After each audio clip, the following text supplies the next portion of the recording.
বা যেটাকে ইংলিশে বলা হয় তাকে মিডিল ল্যামেলা। তাহলে যদি দুটো পাশাপাশি উদ্ভিদ কোষ থাকে তাদের মাঝখানে প্রথম তৈরি হওয়া পর্দাকে আমরা কি বলছি?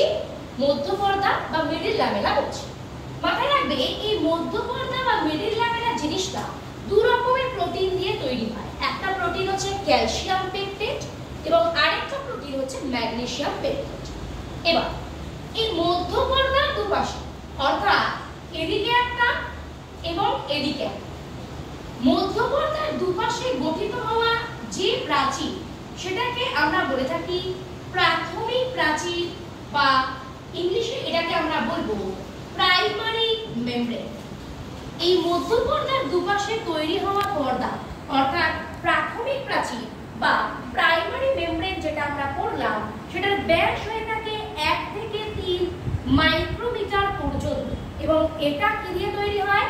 4 রকমের জিনিস, সেলুলোজ, হেমিসেলুলোজ, লিগনিন আর সুবেরিন।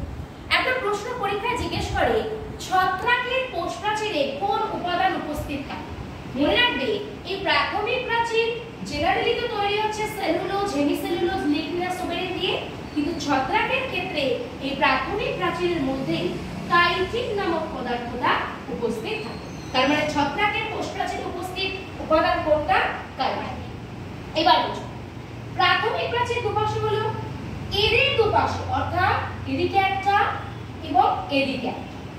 এই প্রাথমিক প্রাচীরের দুপাশে তৈরি হওয়া যে পর্দা সেটাকে আমরা বলে থাকি গৌণ প্রাচীর, যেটাকে আমরা ইংলিশে বলবো কি? Secondary membrane.